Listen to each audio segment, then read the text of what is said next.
I want to talk about the risks of working night shift.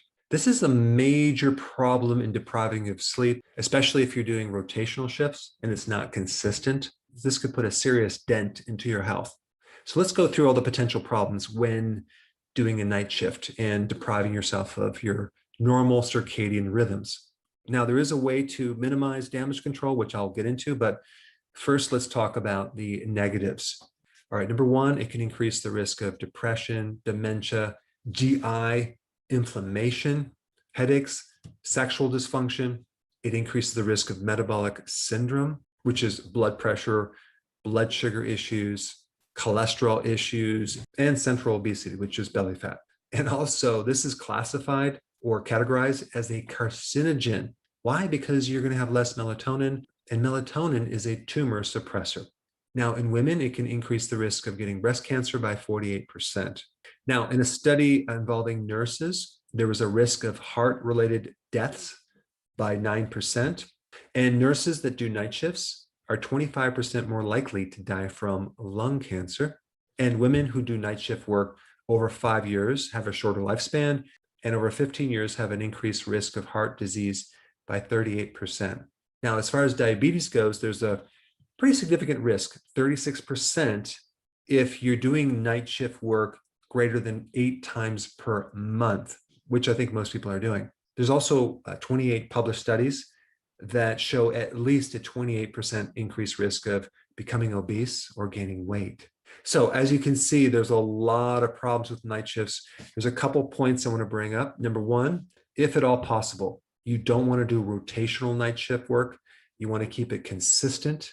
And even the days that you have off, you want to maintain that schedule, and that's going to significantly help you. The other thing is the greater the stress on your body doing night shifts, the more closely you need to follow a healthy eating plan. And I'm talking about healthy keto and intermittent fasting. This will add a significant benefit in decreasing these risk factors. And also, if at all possible, keep your stress at a very low level, simply because the stress of not keeping your circadian rhythms consistent is very, very high. So if you're enjoying my content, which I hope you are, and you're applying this knowledge to your health, and you have a success, I would really appreciate you sharing your success story. So let's talk about nutrients and your lifespan. How much of an influence do nutrients have on how long you live? The first thing to know is that you are as strong as your weakest link, okay? How do people die nowadays? Either they get cancer, heart attack, their kidneys fail, they end up with a respiratory infection, that they die of some lung infection. So there's various weaknesses within our bodies that fail and then that shorten our lifespan. So if we dig down into what makes up an organ or a gland, is you have the DNA. So really what's happening at the cellular level is you're getting DNA damage. Okay, you're getting breaks within the DNA, and then what's happening is your body's trying to repair it really fast. Per day, each cell, you're having about 60,000 sets of DNA that are being damaged on a daily basis, and your body's coming in and repairing that. When you fail to repair the damage, or the free radical damage is too strong, then you start aging, you start breaking down in certain organs, you start getting chronic inflammation, and you become susceptible to getting disease. So if you have two people in a plane, okay, and one person gets sick, the other person doesn't, even though there could be a virus in the plane, that person that got sick because their resistance was lowered. They were more susceptible to getting that virus or bacteria. And this is what you need to know: the importance of nutrients in keeping your DNA and your genes stable and strong. I want to show you a report by an author, Bruce Ames. Okay, Bruce Ames is 91 years old. He's a professor of biochemistry and molecular biology at Berkeley. He's going strong. Incredible review. DNA damage from micronutrient deficiencies is likely to be a major cause of cancer. What? DNA damage from micronutrient deficiencies? That would be vitamins and minerals, is likely to be a major cause of cancer? This is what he says. A deficiency of any of the micronutrients, folic acid, B12, B6, niacin, that's B3, vitamin C, vitamin E, iron, or zinc mimics radiation and damaging DNA. Wow. So here you have this damaged DNA from radiation, UV light, pollution, bad foods, etc. But I bet you never thought nutritional deficiencies could cause the same damage as radiation. That's a pretty powerful statement. But the question is why?